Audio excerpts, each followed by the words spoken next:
আমার নতুন ভিডিওতে তোমাদের সকলকে স্বাগত।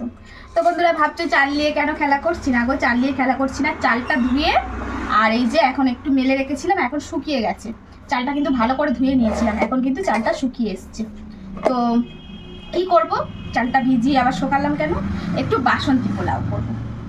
তো বাড়ির সবাই খেতে চাইছে, তো চলো বানিয়েই দিই। তো বাসন্তী পোলাও করতে কি কি লাগছে সেটা তোমাদের বলে দিই। তো প্রথমেই বলি, বাসন্তী পোলাও গোবিন্দভোগ চালেই সবাই বেশিরভাগ করে।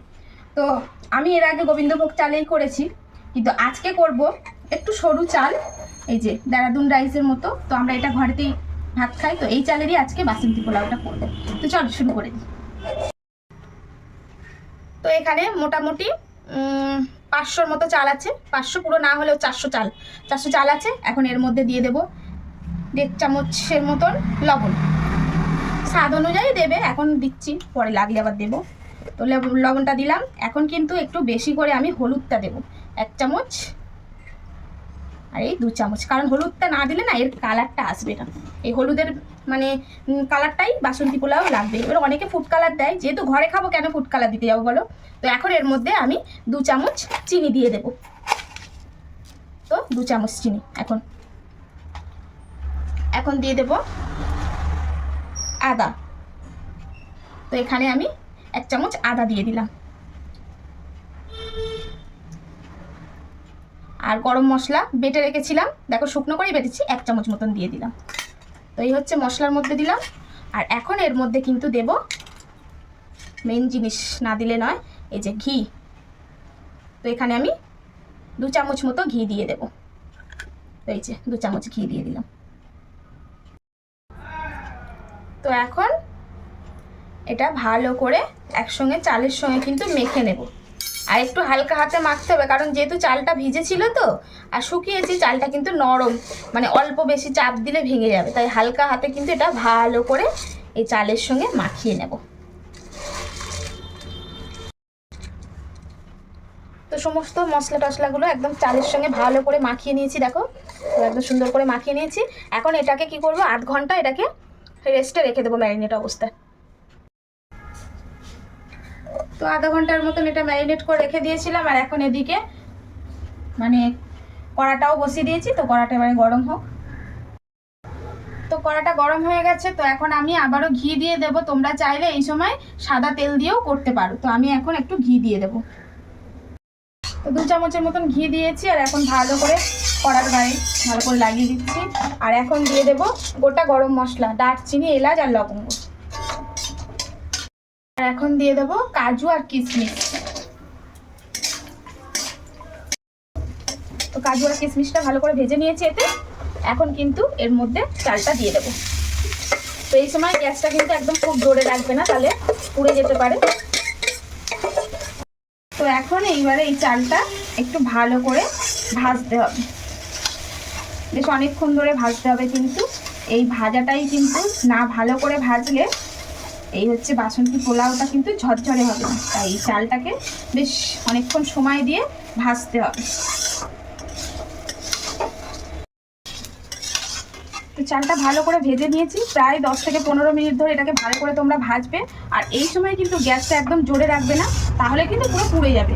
তো একটু বেশ ভালো করে ভাজবে। মোটামুটি দেখো চালটা কিন্তু ফুট ফুট করে আওয়াজ হচ্ছে, মানে ফুট ধরে গেছে। এই পর্যায়ে তোমরা এতক্ষণ ধরে কিন্তু এটা ভালো করে ভাজবে। তো না চালটাকে কিন্তু ভালো করে ভাজলে না এটা কিন্তু একদম ঝরঝরে হবে না। তো এখন এইবারে করবোটা কি, এই যে গ্লাস, তো আমি এই গ্লাসের 2 গ্লাস চাল নিয়েছি, তাই এই গ্লাসের হিসেব করেই 2 গ্লাস চাল যেহেতু নিয়েছি, তাহলে 1 গ্লাস চালে আমি 2 গ্লাস করে জল দেবো। যতটা চাল ততটা জল। তো 2 গ্লাস চালের জন্য আমি 8 গ্লাস, এখানে 4 গ্লাস জল দিতে হবে। তো এখানে আমি 4 গ্লাস মতো জল দিয়েছি। তো 4 গ্লাস জলটা দিয়ে আমি কিন্তু জলটা এই যে ভালো করে ফুটিয়ে নিয়েছি। এখানে কিন্তু গরম জলটাই লাগবে। তো এখন এই গরম জলটা ঢেলে দেবো। তো মাপটা তোমাদের বোঝাতে পারলাম, 2 গ্লাস চালের জন্য 4 গ্লাস জল। তো এই জলটা কিন্তু আমি গরম করে একদম নিয়ে নিয়েছি। তো এখন এইটা একটু ভালো করে ফুটতে হবে। তো এটাকে একটু ফুট আসার জন্য আমরা অপেক্ষা করব। তো দেখো চালটা কিন্তু এইবারে এই জলটা দিয়ে দেওয়ার পরে এখন এইবারে কিন্তু ফুট এসে গেছে। তো এটা কিন্তু ফুটছে। তো এখন কি করতে হবে, এটাকে একদম ঢাকা দিয়ে দেব। বেশ ভালো করে। আর এখন কি হবে, গ্যাসটা কিন্তু একদম আস্তে দিয়ে দিতে হবে। প্রথমটা কিন্তু একদম টকবক করে তোমরা সবাই জোরে ফুটিয়ে নেবে, তারপরে এটাকে ঢাকা দিয়ে একদম আস্তে দিয়ে দেবে।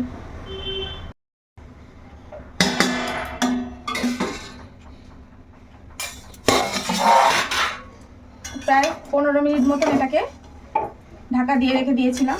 তো এখন এটা মোটামুটি হয়েই এসছে। একদম পোলাও কিন্তু একদম রেডি হয়ে গেছে। তো যেহেতু একদম সরু চাল, তো এই চালটা আমাদের তাড়াতাড়ি ভাতটা হয়, তাই 10 থেকে 15 মিনিটের মধ্যেই কিন্তু একদম বাসন্তী পোলাও রেডি। তো এখন এই উপর থেকে আমি কিন্তু আরও 1 চামচের মতন, বড় চামচের 1 চামচ ঘি ছড়িয়ে দেব। একটু হালকা হাতে কিন্তু আমি এটাকে নাড়িয়ে চাড়িয়ে দেবো। তো এখন গ্যাসটা বন্ধই একদম করে দিচ্ছি, যেহেতু একদম হয়ে গেছে আর জল টল কিছু নেই, ঝরঝরে হয়ে গেছে। সেইভাবে নাড়িয়ে চাড়িয়ে দিলাম। তো গ্যাসটাও বন্ধ করে দিয়েছি। এখন এটাকে একটু ঢেকে রেখে দেবো। 10-15 মিনিটের মতন গ্যাসটা বন্ধ করে রেখে দিয়েছিলাম এটাকে। তো এখন দেখো কি পরিমাণ ঝরঝরে হয়েছে, দেখো একটার সঙ্গে একটা কিন্তু একদম লেগে যাচ্ছে, দেখছো? আর হলুদটা এত ভালো না, আমাদের যে হলুদটা নিয়ে আসে, তো কর্তামশাই বেহালা থেকে নিয়ে এসে দেয়, খুব ভালো হলুদ, কত সুন্দর কালার হয়েছে দেখো। তো বাজারে কিন্তু যতই বাসন্তী পোলাও বিক্রি হোক আর যাই হোক বন্ধুরা, ওতে কিন্তু ফুড কালার দেয়। তো ঘরে এইভাবে বানিয়ে খেলে একদম বাজারের কেমিক্যাল খাবার থেকে মুক্তি। তো চলো এখন এটা এই গামলার মধ্যে ঢেলে নিই। তো বন্ধুরা একদম বাসন্তী পোলাও রেডি। তো খুব সুন্দর কিন্তু ঝরঝরে হয়েছে। তো তোমাদের কেমন লাগলো প্লিজ কমেন্টের মাধ্যমে জানাবে। আর এইভাবে কিন্তু যদি অনেকে মানে বাড়িতে অনেকে গোপাল সেবা করে, মানে অন্নভোগ দেয়, তারা কিন্তু এইভাবে বাসন্তী পোলাও করে গোপালকে ভোগও দিতে পারে। তো কেমন হয়েছে প্লিজ কমেন্টে কিন্তু আবারও বলছি বলো। আর তোমরা অনেকেই আমার ভিডিও দেখছো, প্লিজ এই চ্যানেলটিকে ফলো করো। আর ইউটিউব থেকে যদি দেখে থাকো চ্যানেলটিকে সাবস্ক্রাইব করো। তো আজকের মতন আসি, দেখা হচ্ছে নতুন কোনো ভিডিওতে। তো তোমরা কিন্তু আবারও বলছি বাড়িতে একবার ট্রাই করে কিন্তু খেয়ে দেখো, ভালো লাগলে লাভ লাইক শেয়ার করতে কিন্তু ভুলো না।